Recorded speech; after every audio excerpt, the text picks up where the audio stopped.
各位网友，大家好，今天是2021年5月7号，星期五，欢迎大家参加王健每日观察直播1的节目。我们今天有3个主题，第一个，战狼画手出击，讽刺 G7 的老照片啊；第二个是中国4月出口大涨，意外吗？第三个是澳洲也要协防台湾啊。那么我们讲3个主题，那么先讲一个啊，第一个。战狼画手，战狼画手叫什么名字？叫乌合麒麟啊。他上次是因为讽刺这个澳大利亚、澳洲那么出的名。那么这次呢，他又有新作啊，大家看一下啊。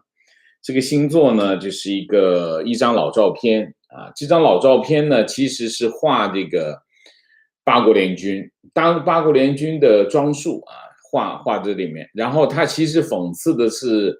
这个七国集团外交部长会议啊，他们这张照片就站在那个楼梯上，他把它变成了一个老照片啊，画的作品还是非常细腻的，看上去也真的很像一个老照片啊。那么这个战狼画手叫乌合麒麟，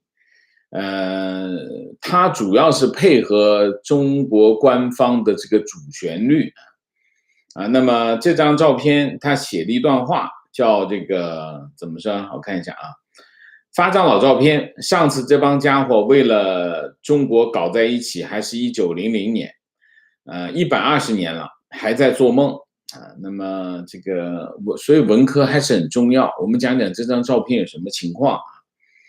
那么他本人呢就没有在这个。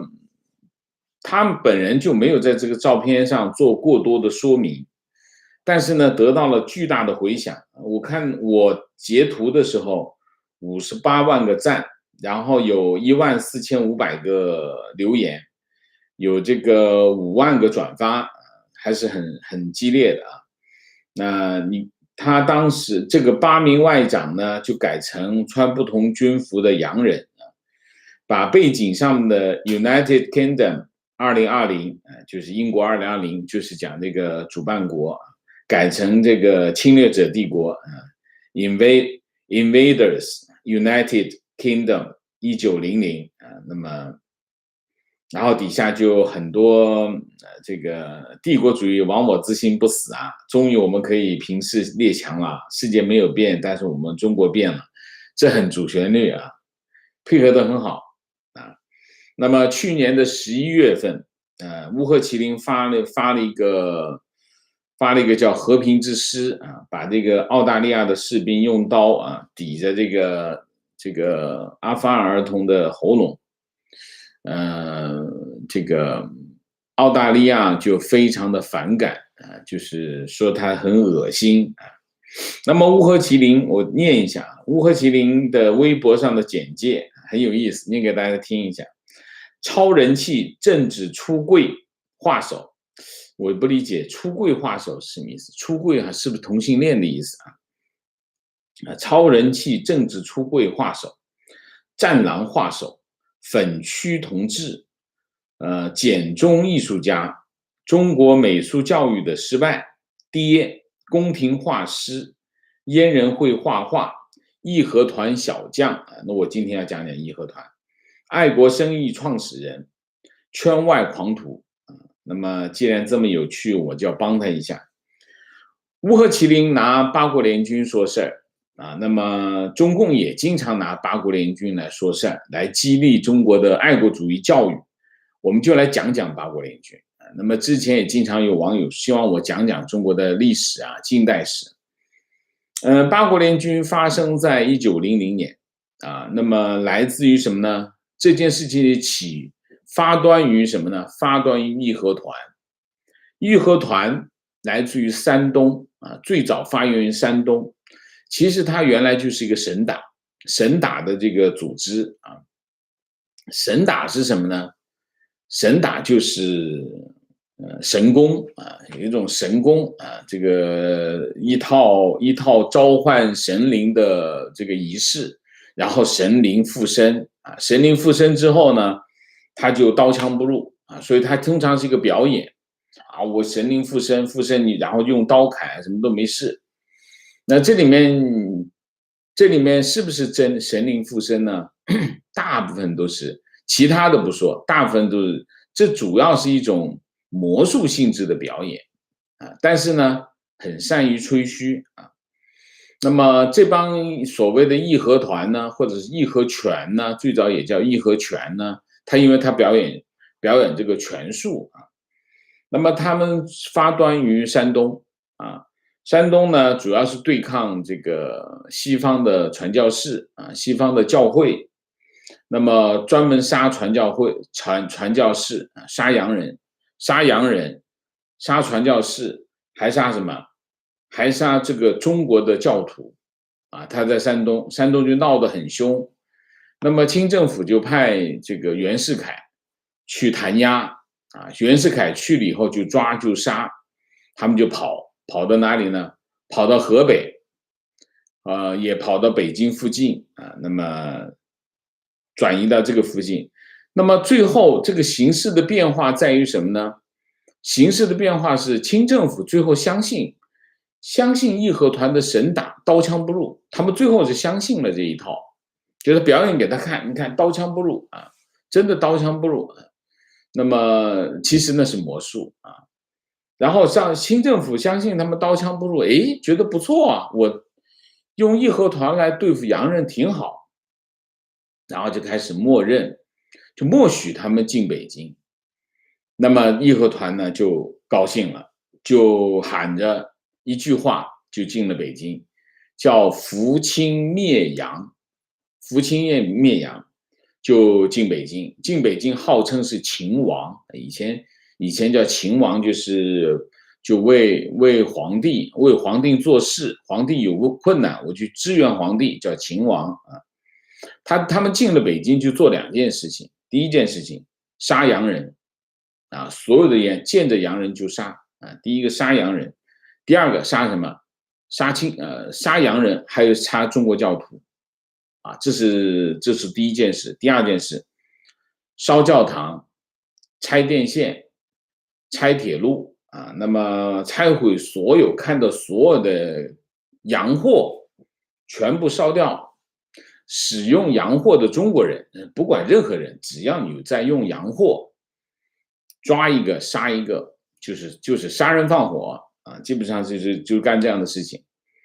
然后呢，这件事情发生在1900年啊5月31号，这个东交民巷的外国使馆去找清政府，说你们要保护我，这些人开始进来这个杀人放火啊。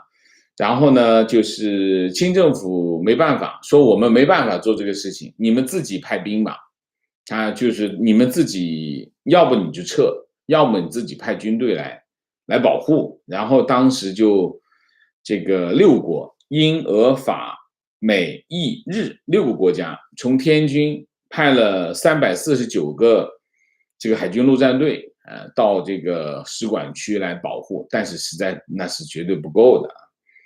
然后义和团就对这个使馆区持续的进攻啊，到了6月11号，日本驻清使馆的书记叫杉山兵啊，被清军杀死，开膛破心啊。然后6月20号，义和团围困这个使馆区，德国的使节叫克林德代表各国去这个总理衙门请求保护，在途中被清军伏击杀死啊，杀了2个使啊。然后6月21号啊，那么慈禧太后以光绪帝的名义发布这个宣战诏书啊，向11个国家，英国、美利坚、法兰西、德意志、意大利、日本、俄国、奥匈帝国，这个西班牙、比利时、荷兰11个国家宣战，但实际上他并没有把宣战的战书传递给各国，他只是公告了他的这个宣战诏书啊，这实际上是号召这个清朝子民啊，就是对抗11个国家。那么这11国还悬赏捕杀洋人他悬赏怎么杀一个洋人50两白银啊，杀洋妇40两，杀洋孩30两，然后就这个清军和义和团联合起来进攻这个使馆区啊。那么到了8月4号啊，这是6月21号开始，8月4号八国联军这8个国家了啊，从这个天津啊这个登陆向这个北京进军。八国联军其实只有18000人，人数不多啊。它的构成是什么？4300人俄国军，俄国的步兵，还有这个哥萨克啊，还有炮兵部队，然后是8000名日本步兵，3000名英军，有步兵、炮兵，还有这个骑兵啊，2500名美军，有步兵、炮兵和海军陆战队还有800名法军。然后这个奥匈帝国、意大利跟德国虽然是八国联军的成员，但是贡献不大啊。那么联军的目的就一个，杀出一条血路，进入北京城，去东交民巷使馆区救出6月20号起被这个围困的900名外国人和2800名中国的基督徒啊。8月14号，联军从这个四个方向进攻北京城啊。那么英美法俄其实法国就没有理他，东西南北4个城啊，四方发起总攻。15号打了一天，15号就攻占了北京啊。那么当天晚上，15号晚上就基本上占领全城，18000人，18000人把北京城给占了啊。然后就是慈禧太后和光绪帝，还有他的顾命大臣仓皇离京。在西安，慈禧太后以皇帝的名义下罪己诏，然后就是召这个庆亲王奕匡和两广总督李鸿章和联军议和。1901年9月7号，清政府和11个国家签订辛丑条约。辛丑条约正文和附件总共19项，核心就是赔款，赔4亿5千万两，年息是4厘，分39年付清，本息合计9亿8千万200万两，然后用中国的关税和盐税做担保，那么这就叫庚子赔款啊。那么八国联军除了一部分常驻北京、天津、京渝两线之外，其他的全部撤退，但是不包括俄国独自出兵东北的部分。所以这就是后来的这个日俄战争的这个原因就在这里啊。那么美国当时赔款是2444万两，然后他把那个还没有支付的1078万两从1909年1月开始退还给中国，那么主要是用于教育啊，然后就是和最重要的就是成立了这个清华大学。清华大学是庚子赔款建立起来的。那么其他各国也陆陆续续的效仿美国这个退还这个赔款。那么其中日本跟俄国就没退啊，就是两个比较穷的国家就没退。那么一些退款被用来做中国的基础建设，比如说英国就在中国修铁路啊。那么这件事情是什么？我们讲一下啊。八国联军的性质就是清政府鼓动义和团，用清军和义和团攻击外国使馆和教堂，杀人越货啊。然后八国联军是解救围困的在华外国人和中国的教徒。最后是清政府战败清政府和义和团战败，然后就赔钱，就是一件这样的事情啊。这件事情属性就是这个属性。那么义和团是什么？义和团是典型的中国传统的神棍骗子，是一帮乌合之众啊。那么扶清灭洋运动实际上是什么？实际上就是中国文革的祖宗啊。中国的文革祖宗，你往上追，你就可以看到义和团就是文革的祖宗啊。义和团反映了什么？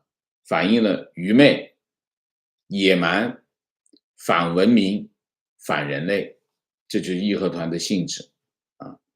那么清政府在整个的过程当中啊，先是自大、愚昧、愚蠢啊，又自大又愚蠢，而且自始至终他搞不清楚状况，他没搞清楚状况，他没搞清楚义和团到底是不是真的刀枪不入啊，他没搞清楚状况，他也没搞清楚状况，他真的跟洋人翻脸，他会面对什么后果，他也没搞清楚状况，所以自始至终是既自大又愚蠢，然后遇到困难的时候，遇到问题的时候，非常的极端的自私和狭隘啊，而且偷奸耍滑啊，当然人命在他那里根本不考虑的啊。最后动起手来，外强中干，毫无战斗力，18000人就把北京城给灭了，你说说看啊。第三，中共呢就一直在宣传八国联军是中国人的耻辱和仇恨，这其实是狗屁不通的逻辑啊。八国联军辛丑条约是什么？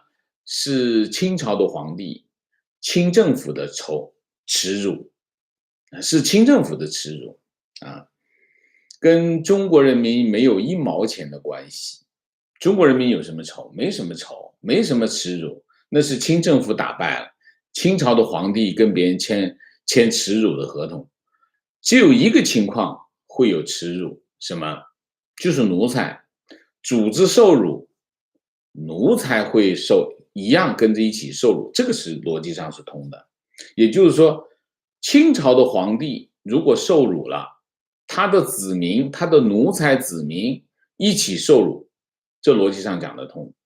但是和1949年你号称已经站起来的中国人民，有独立人格的中国人民有1毛钱的关系吗？当然没有1毛钱的关系，因为他不是中国人民，并不是现在的中国人民，并不是清政府、清朝皇帝的奴才，除非中共继承了清政府的衣钵、清政府的国统，中国人民继续是奴才，那可以，那逻辑上讲得通，否则你就讲不通。讲不通什么？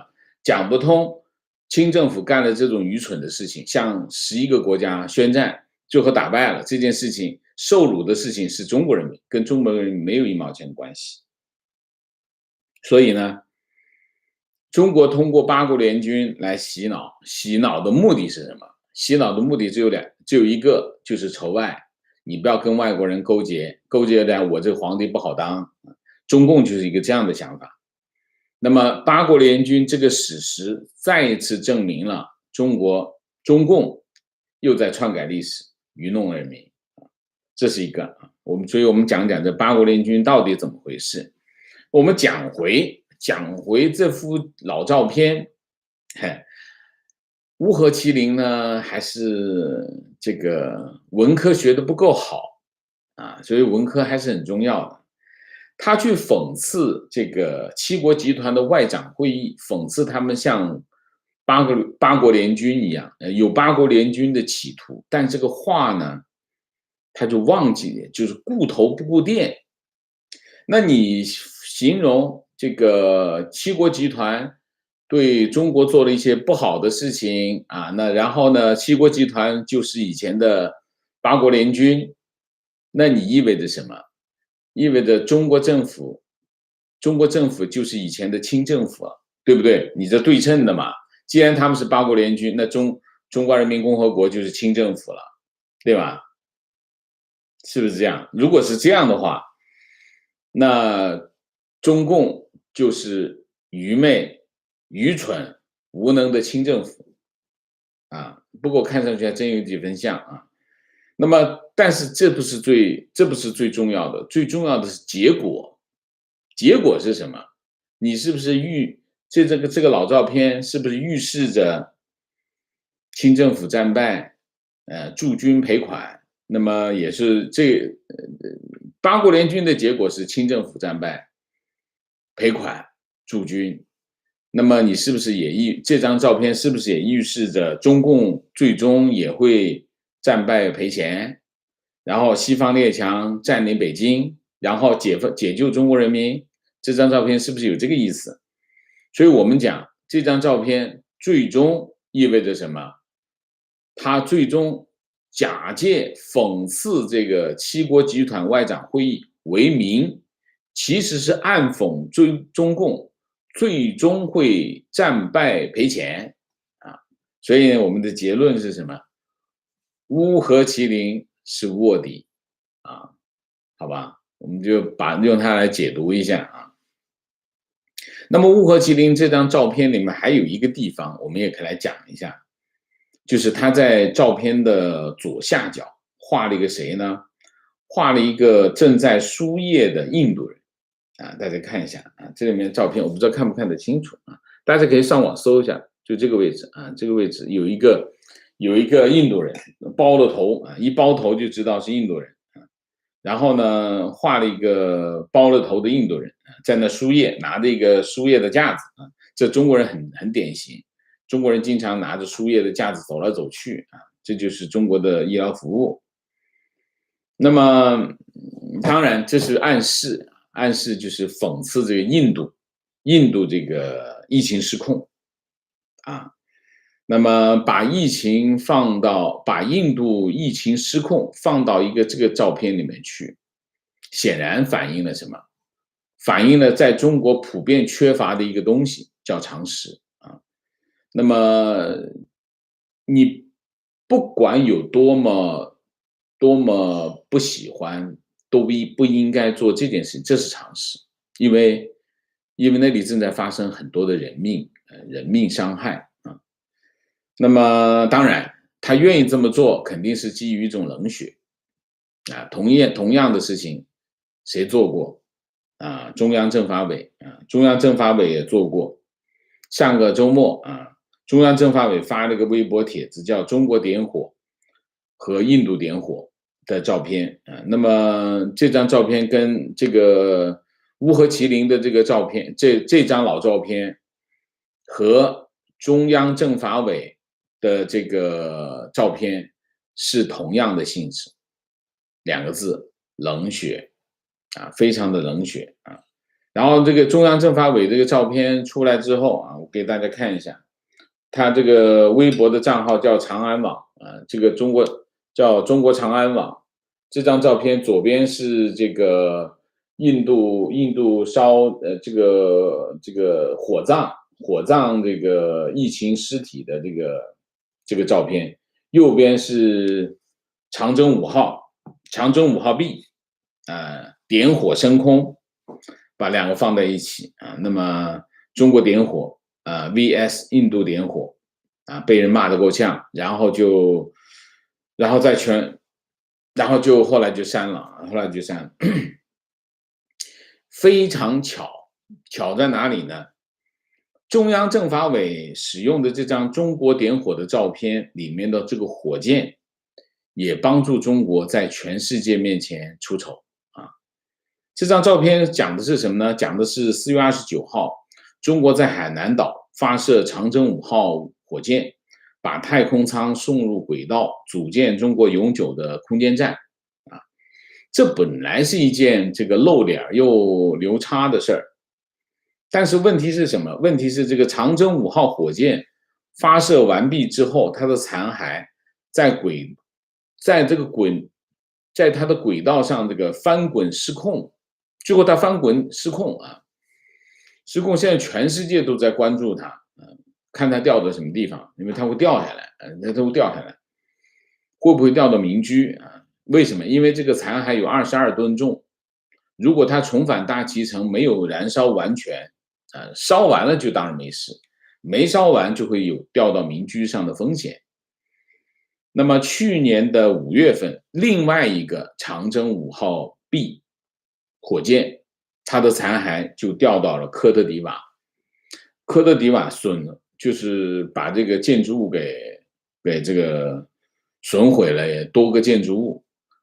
所幸没有人员伤亡啊。那么中国点火的这个照片的那个火箭，就是现在正在飞的那个火箭残骸啊。美国国防部长这个奥斯汀说，美国目前没有击落这个火箭残骸的计划，希望火箭能够在海上坠落啊。那么《环球时报》反驳说，这个西方国家利用火箭残骸来炒作，这就是非常典型的中国逻辑啊。世界上有两个逻辑，一个是逻辑，一个是中国逻辑，就是说我可以做，但是你不能讲啊，就这个意思啊。当然，这也非常传神的反映了中国作为一个大国不负责任的国家形象。你想一想，火箭发射上去，管都不管它，就让它自己自由落体，这是什么负责任的大国？还有不遵守国际的准则啊，但是这种行为特征啊，这为什么再次证明了这一点啊？好，这我们今天这个关于这个乌合麒麟的这幅老照片，我们就讲到这里啊。总结一下，第一个，这张照片，用意很深啊，他企图用八国联军来激起中国人民对西方国家的仇恨，但实际上呢，他在误读历史啊。那么八国联军是以清政府的愚蠢和无能啊造成的他自己承担不了的后果，仅此而已，没有别的啊。那么它并不代表西方，它并不代表在这件事情上，西方列强有没有欺负中国？有啊，有欺负中国。那么，但是在这件事情上，跟西方列强欺负中国没有关系，是中国清政府愚蠢无能的结果啊。那么乌合麒麟误读历史，然后呢，他也这个怎么说呢？这个讽刺呢，最后是搬起石头砸了谁的脚？砸了中共的脚啊！好，那我们下面就讲讲什么？讲讲第二个主题，就是中国出口，4月份出口。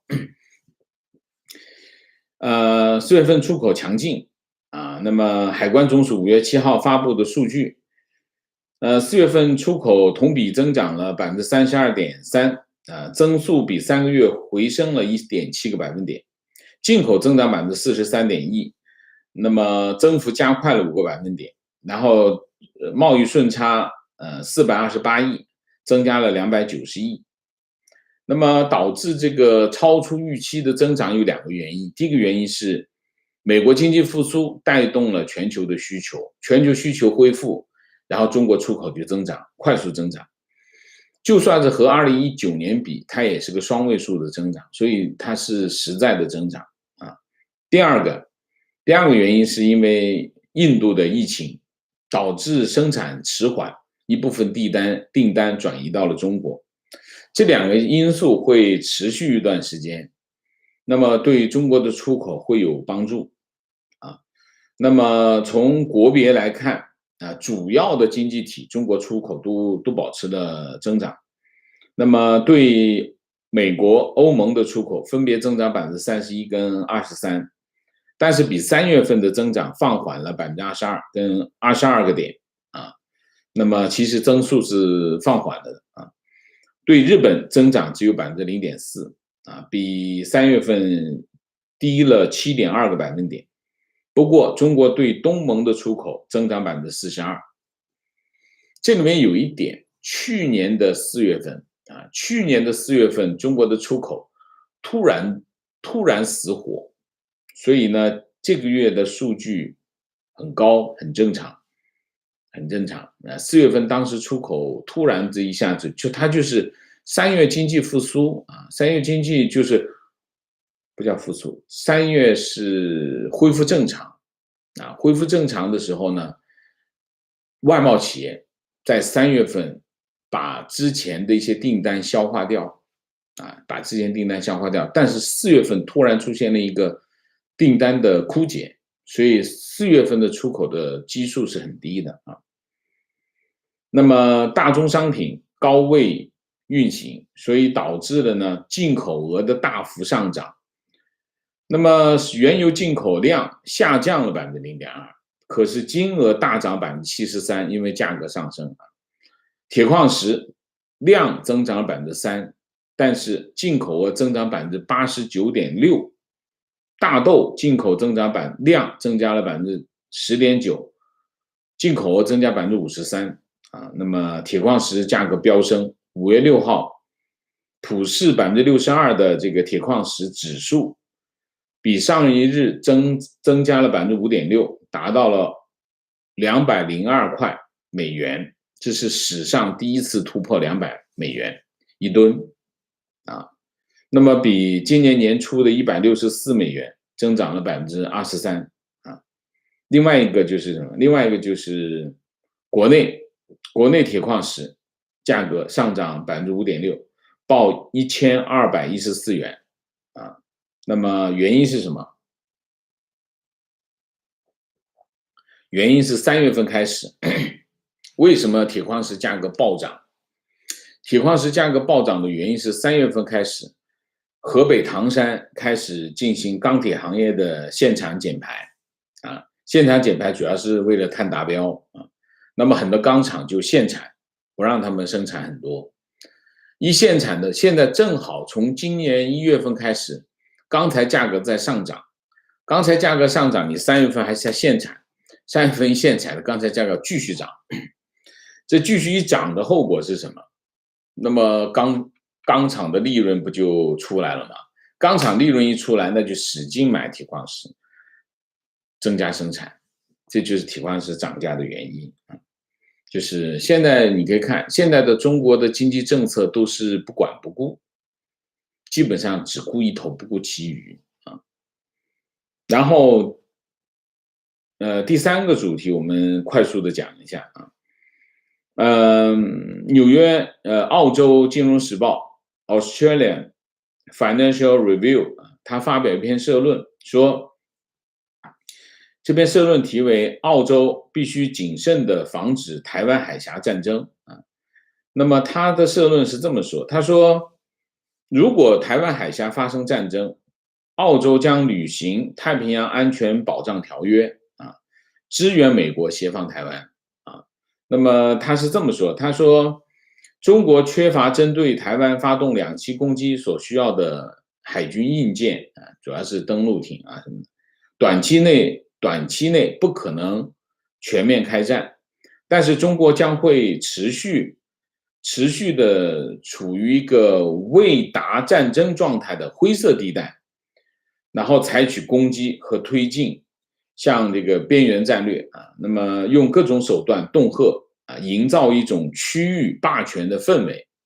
这个话其实说的很对，其实中共现在在台湾海峡干的事情就是这个事情我们叫没有达到战争状态，但是是一个灰色地带，就是战争状态和不是战争状态中间的灰色地带，他不断的把飞机往那边飞然后营造一种这个区域霸权的氛围那么在战略上，中国试图迫使美国退出西太平洋迫使各国屈从于中国的这种势力那么面对中国经济和军事力量崛起，美国针对是否协防台湾问题上已经再难保持战略模糊，需要展现清晰的姿态，这是他的看法那么他说虽然澳洲奉行一个中国的政策，但是澳洲政府已经表明，美国如果要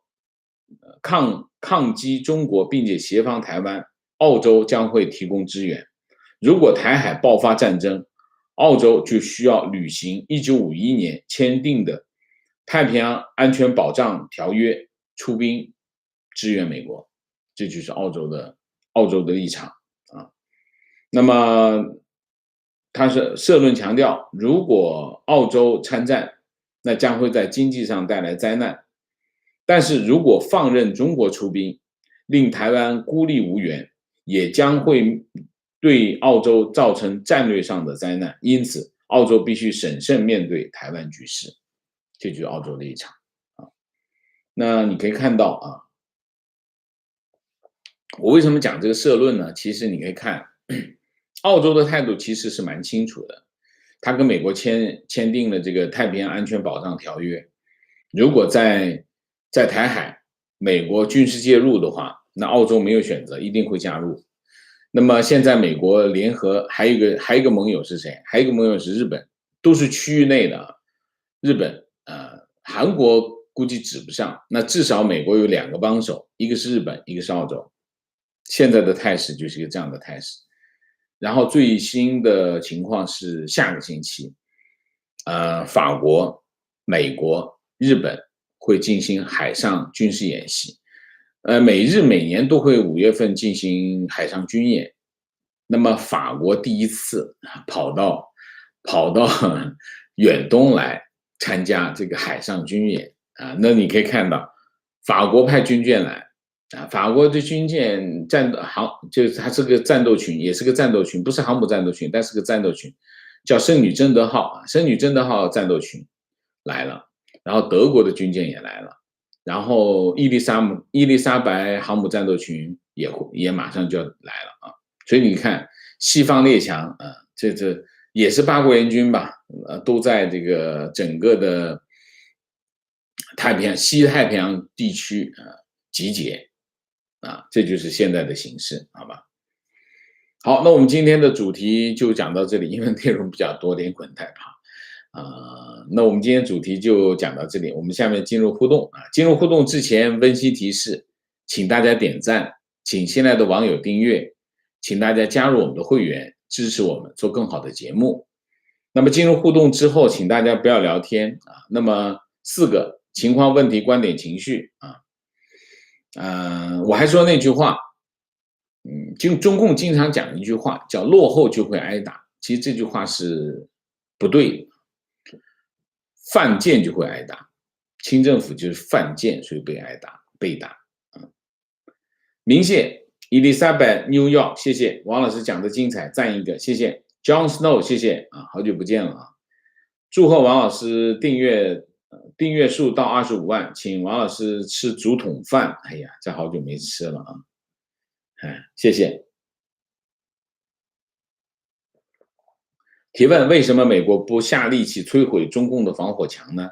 这将是很有效的一招。我已经讲过，如果美国对中共的防火墙进行摧毁的话，摧毁中共的防火墙，这跟开战是没有区别的，对吗？你说呢？啊，这就是开战情绪经过王舍解读，突然不那么讨厌乌合麒麟啊，对啊，是啊，他其实是卧底啊，你看一下就知道他其实是卧底。情况前2天王老师说过，用时间线把中国和西方的近代史连起来，我很喜欢这种节目方式，期待中。我希望我现在没有时间做，我希望能有时间做。观点非常欢迎王先生讲中国的近代史，墙内的朋友知道的近代史都是被篡改过的，需要被反洗脑。我现在呢，我希望能用这种方式就是说，因为中共近代史其实是中共洗脑工程的一个构建那我会用这种方式不断的把近代史和现在的，只要他洗脑，我就用它来洗脑，我就拿它来讲一次，希望用这种方式来给大家一些启示吧情况除了慈禧宣战全世界，引来8国联军，当年已经接触世界的东南各省，宣布东南互保，与各国协商保住东南各省经济。东南各省见过世面，根本就不理朝廷还是那句话，其实清政府就是叫什么外强中干嘛观点：8国联军中的英军步兵里有很多中国人，名为华勇营对于那些华人来说，我跟着洋人当兵干活，起码我能吃饱饭。县太爷不敢欺负我爹，我媳妇也不会被县太爷儿子霸占。如果今天还有8国联军，新华勇营会比清朝更多情况有一个说法值得商榷，按照张明教授的研究，清政府当权派包括慈禧都是不信神助权那一套，只不过当时有一个官怕洋人，洋人怕百姓的迷思，加上当时河北、河南、山西大概有10多万权匪教民，如果不加以利用，会导致民变。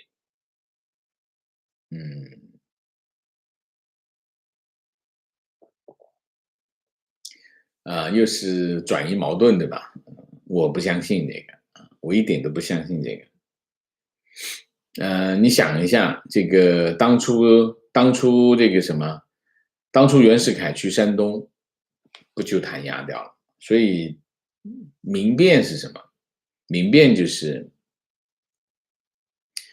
我不觉得当时是这个条件造成清政府的转向，让跟清政府一起去对付这些外国使团。真正的是什么？真正的清政府就是想浑水摸鱼，捞把好处，这就叫偷奸耍滑，那是理由，那是说法啊。观点记得看过史料，说当年八国联军进北京，相当于现代的联合国军队进伊拉克。联军除了打击当地如同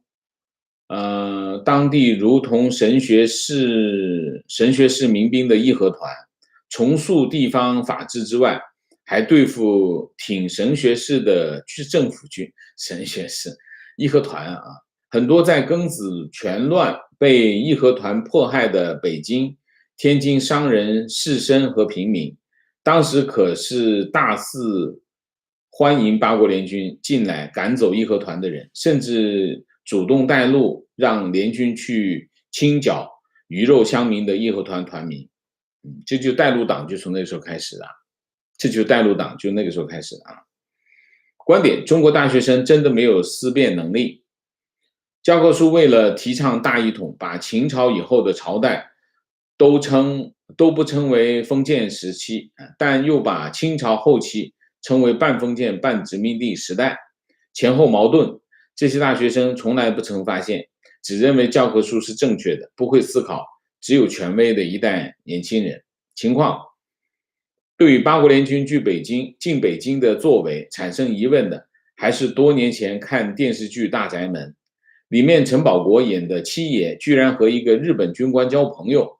我记得小时候看《火烧圆明园》，八国都是烧杀抢掠啊，怎么会和中国人交朋友？后来书看多了才知道怎么回事。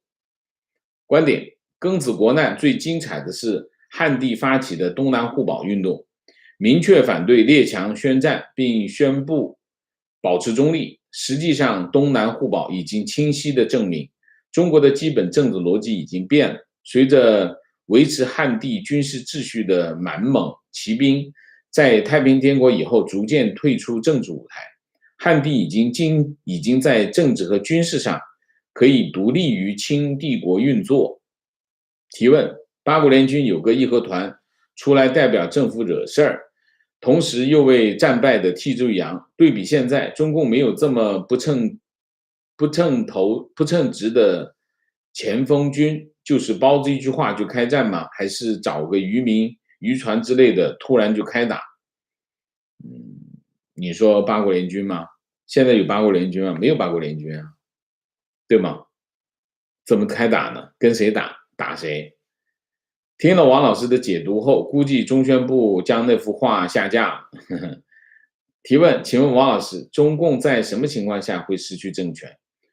笔杆子、枪杆子再强的政权都无法永远控制一个国家，除了战争还有其他吗？我认为最容易让中共失去政权的就是发动一场战争，没有比这个更快捷的。为什么？我还是那句话，中共实际上就是外界高估了中共的实力，低估了他的决心。如果把这一点看透了的话，他能打赢谁？你说他能打赢谁？所以我认为中共只要开战，中共就失去政权，这是我的看法啊，这是我的看法。所以他不会开战，他不会跟任何人开战。你想一下，中国这个国家其实是非常脆弱的，它的动员能力非常的差。为什么？强干弱枝嘛，它没有社会组织，只有一个组织，就政府。除了政府以外，没有其他的组织。那你想一下，政府的规模是有限的，虽然它号称是全能的政府，但规模还是有限的。所以它虽然有10几亿人口，但是它的动员能力是非常的差，这是第一个。第二个，它的理念没有人认同，他用的是强权跟洗脑的方式，但他没有真正认同他理念的国民。所以你想一下，你去前线要死人呐，那是要牺牲生命的。你没有理念上的，你没有理念上的认同，你为什么要为他流血牺牲？所以在这个问题上其实不复杂。你说啊，我洗脑把他脑洗残了，洗残的大脑没关系，只要上前线一打枪，全明白了。只要上前线一打枪，就全明白了。所以洗脑的那种麻木、那种麻痹，和我们在理念上的认同、明白这个道理是两回事啊！枪一响就全跑了啊！所以我一直认为，中共会避免开战。所以西方国家对中国的误读是非常深刻的，深刻的误读，就是说他们真的不了解中共。中共啊，第一个吹牛，第二个他最擅长是什么？其实中共有没有擅长？有擅长。中共最擅长的是整人，他不会干事，所以他事情干不成。你看中共干成什么事情？事情都不是他干的，都是别人干的。别人干成，他拿来我们自主研发，自主研发个屁！有什么中共自主研发？中共是他率领的一群什么？率领一群服从于他，然后被洗脑的人群。这个人群他能做什么呢？他只能做工厂，整齐划一生产线，这个可以，中共做这个可以，因为他不需要你有异端思想，你就闭着眼睛跟他干就对了。那你怎么能自主研发？所以中共啥都不会干，只会干一件事情，就是整人。整人这个事情很厉害。那整人、吹牛，然后就骗你、欺骗，就这几件事情，他擅长能干。所以西方国家对中国的误读，对他的决心的误读是很深刻的。那我昨天说《纽约时报》刊登了一篇文章，说拜登政府正在让这个中美之间走向战争的边缘，有中美有开战的可能性。中美开战，我觉得这是非常荒唐的一个想法。中国的传统智慧中国的传统文化叫什么？叫欺软怕硬，就中国的传统文化。中国的传统智慧就是精准的知道什么软什么硬。中国不知道谁软谁硬吗？中国知道台湾很软，美国很硬，所以他欺软怕硬，他跟美国开战疯了。所以在这个问题上，我觉得西方国家都是在误读啊。观点：中国近代史上除了抗日战争之外，所有对外战争全是没事找抽，自己找抽，非常正确。所有的战争都是这样啊，没有一个不是啊。观点：在 CCP 对马列主义就是不怕你不信，最怕你真信，因为一旦真信了，就会发现现在干的事和马列主义完全不沾边。马列主义就是骗人的谎言，真信，你还真信？看这网友是真信，马列主义就是欺世之道啊，欺世之谈。提问，请听说演艺圈正在帮权贵们洗钱，为什么在土共管控下，还有这么天价非垄断行业收入？请王舍解读。演艺圈挣钱大家看不惯，一挣也就多少，就是演了一天几百万，好像说是啊。那叫什么来着？我忘记了。看着中国人真是火冒三丈啊。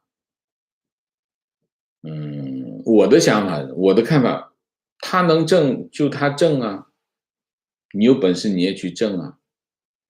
这太平洋没盖子，对不对？演艺圈也没盖子，你也可以去啊。所以，其实中国人对演艺圈的这个高天价，这个天价身价不高兴啊、愤怒啊，很典型的中国情怀啊，这非常典型。他也没偷没抢，他演电影，有人给他钱，他去演电影，你也送了钱给他，他就挣得多呗。有别的原因吗？没有别的原因。你说至于权贵洗钱，我没看到权贵用演艺圈来洗钱。我知道票房有作假啊，但是这些演员身价也有作假。但是不管怎么作假也是天价嘛，对不对？几千万跟一个多亿，虽然是几千万也是天价嘛。所以中国人不高兴，中国人不高兴是非常典型的国民情怀啊，所以我一点都不意外。提问：中共的拆东墙补西墙的情况，习也知道这是不可行的，他难道就是为了保证自己的政治地位而忽视这一切吗？这种情况下，习的统治时间也是很短暂，他对中共党内的失控，难道比他对世界对中共失控的恐惧还要畏惧吗？我还是那句话，文革够稀烂了吧，对吗？文革那么稀烂，中共都没有倒台。中国中共现在是拆东墙补西墙，但是中共现在肯定比文革那个时候要强大嘛，那他怎么会倒台？有那么容易就倒台了吗？所以我还是觉得中共没那么容易倒台。习近平当然，习近平他知道这情况，他只要把权力抓稳就行了，对吗？他只要把自己的地位稳固，把权力抓紧就可以了。经济坏的，对他来说不重要，只要他位置在就行，这就是他的想法啊。观点，王老师说的好，中共最会的就是整人，文革的那套整人招数100%是自主研发，非常正确。观点，长征5号重量21吨，以7.8公里每秒的速度环绕地球啊，大约是15万吨 TNT 的当量。通过大气层剩下的碎片是无比致命的炮弹，放任如此质量的物件在轨道上乱飞是非常不负责任的做法，非常正确。这就是中共的国际形象，就是不负责任啊。情绪，扬州10日，嘉定3屠，这些事件发生的惨剧真相至少不亚于南京大屠杀。而行凶作恶的不仅是满洲士兵，多数是当时的汉族的降军，天天宣传外国人对中国做坏事，中国人自己做的坏事装聋作哑。中国的历史完全不可信，都是根据需要进行篡改，非常正确。中国人对自己中国人做的坏事，我觉得先把这个搞清楚再说吧。提问：这么多国家已经提出协防台湾了，为什么美国还是采取战略模糊的战略？是经济方面的考虑，还是政治方面的考虑？你可以看一下我们前天的专题，在讲这个问题，好吗？情况：上海迪士尼维尼熊被打事件冲上微博热搜榜第一，因为要避讳当今圣上的名讳，所以维尼熊被替换成噗噗熊。阅读量高达2亿，结果最终还是被和谐了OK， 提问：近5天，有2位中国人分别从福建驾驶从淘宝买的充气艇偷渡到台湾，2位吗？说是投奔自由。台湾媒体怀疑这是解放军用来试探台湾的海防能力。请问王先生怎么看？我是有点不解了，其实我也是有点不解。就是说你去台湾，中国现在有没有出国困难？有些人连护照办不成啊，这个会有问题。但是现在用这种方式投奔自由很罕见，至少我们过去10几20年没见过。所以，但是你怀疑他是解放军试探台湾的海防能力，合理怀疑，但是查无实据，所以不好说，没有结论，我也没有结论，要看看事情的发展怎么说啊。情况坐标法国，我的牙医之前已经注射了2针辉瑞，还是被感染新冠。法国直到现在还是33%的人不愿意注射疫苗，感觉今年要解决武汉肺炎疫情不是很乐观。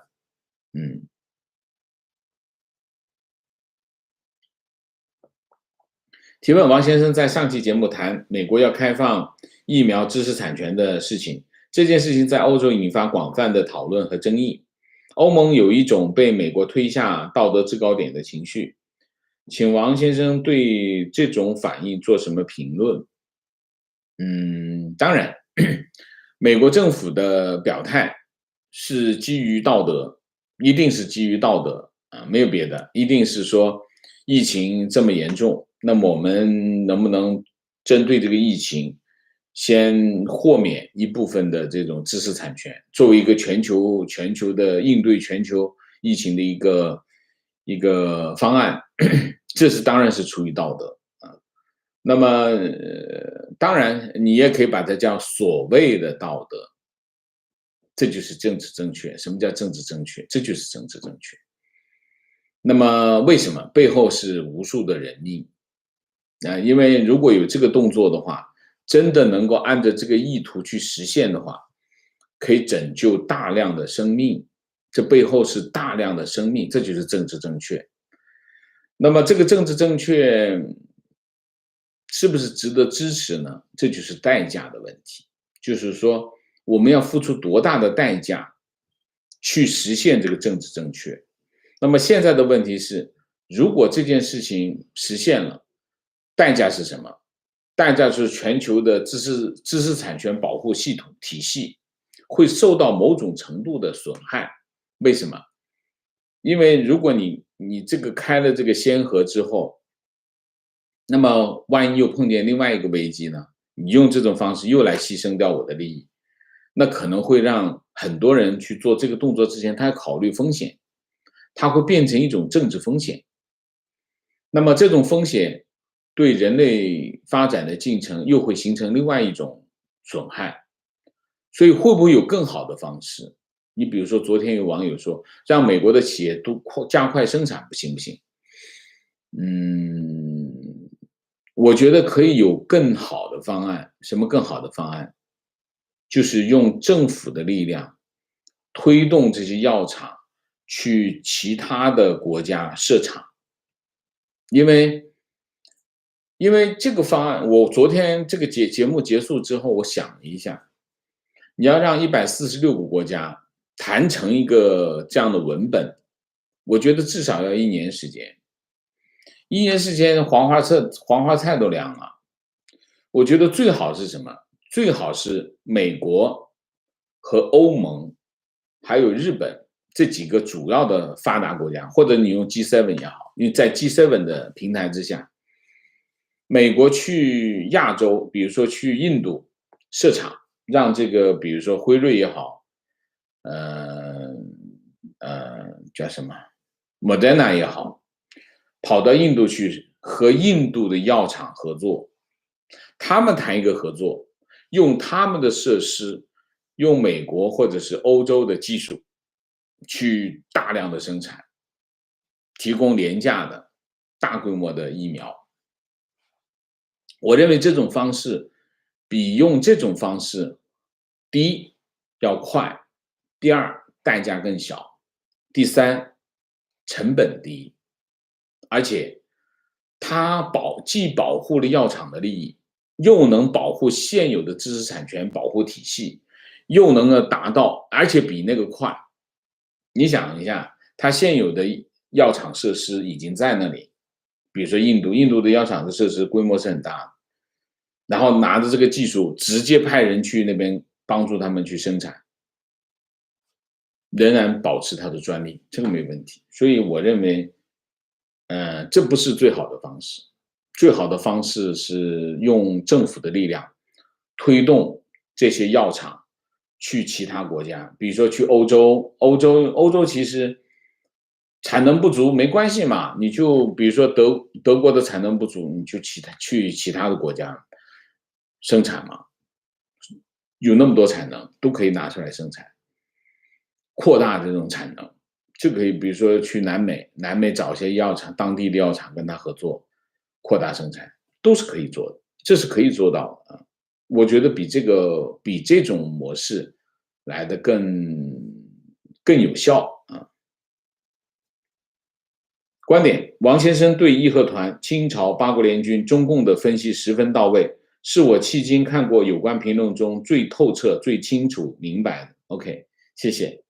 观点：马列主义在20世纪已经被证明是给人类带来灾难的思潮已经被抛弃了，只剩下对马列一窍不通的中国人在受欺骗，非常正确。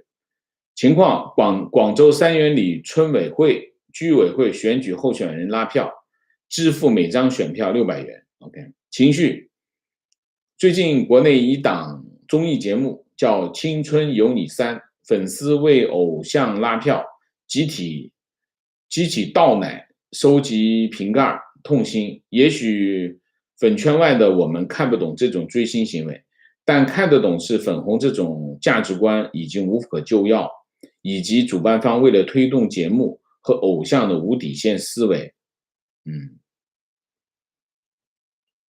观点：出国后看了油管，发现中国改革开放以来，在科技领域很大程度上受美国、日本等发达国家的援助。那么我想，是不是05年的神舟5号的团队里也不少工作人员是外国人，这才发射成功的主要原因吧？有外国人吗？这个我真不知道。但是现在的情况是什么？现在的情况是芯片。那么芯片，如果再这么制裁下去，芯片的距离越来越大，中国火箭发射会有问题啊，会有问题。你可以看现在的这个情况，这个发射失败率越来越高了。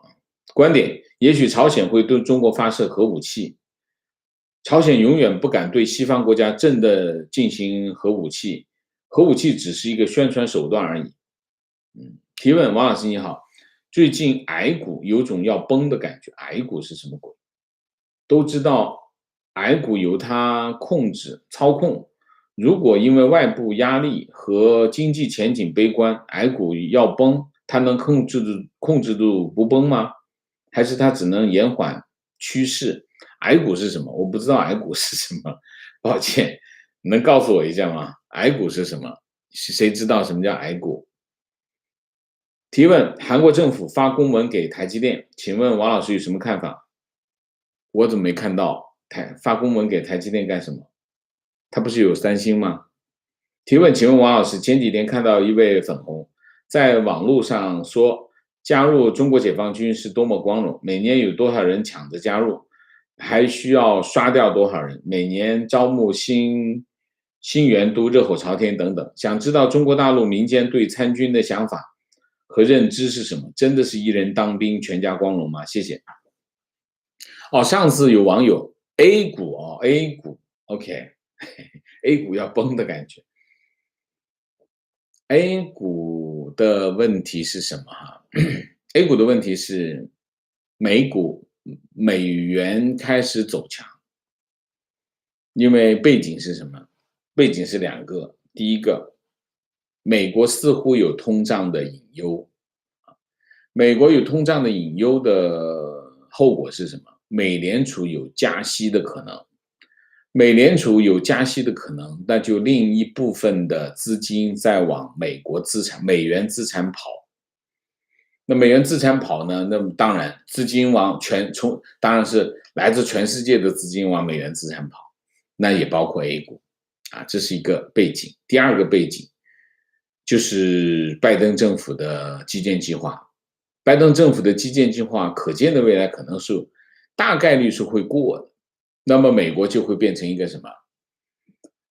变成一个大工地，那么投资回报会上升，投资回报会上升，钱又会往美国跑，所以这两个背景之下呢，全世界的资金的流动取向都会是指向美国。当它指向美国的时候，A 股的资金面就会受到影响，这是 A 股现在的其中一个核心的隐忧，就是这个另外一个就是参军，上次网友说我没有时间去查，现在部队的待遇还不错啊，收入挺高，所以这就是现在很多人跑着去参军的其中一个原因。那么还有人觉得，就是部队出来之后，退伍之后，有关系的话可以进政府部门什么的。但是有关系的话，你不用参军就能进政府部门吧？你说呢？这个我就觉得不靠谱。现在退伍之后，大部分的退伍军人去做保安，主要是去做保安，情况大概是这样。观点我也一直认为，中共不会开战。虽然中共一直是粉饰自己的强大，但我始终相信，所有独裁者都是胆小鬼，都害怕自己失去独裁的统治。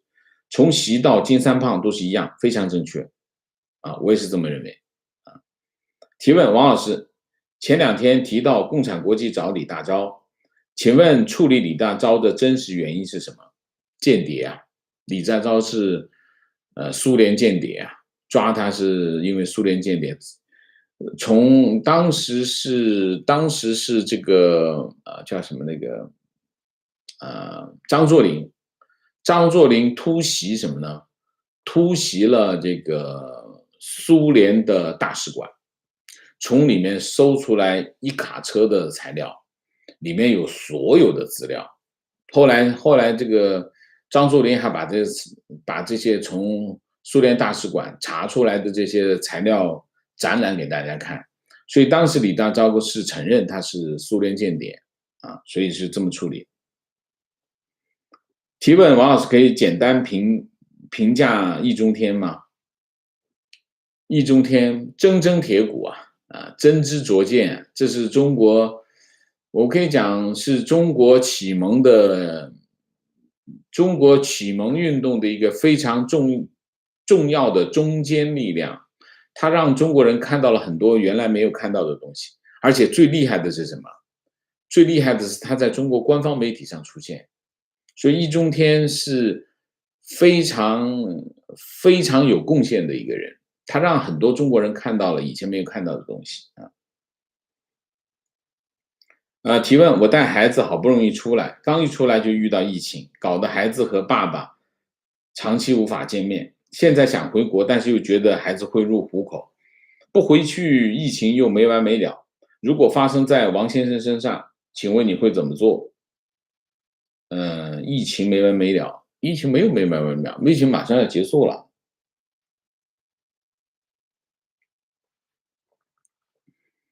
我从去年年底就开始认为，那么今年年中也就是6月份左右，美国疫情会结束那么现在从目前的情况来看，应该是差不多了。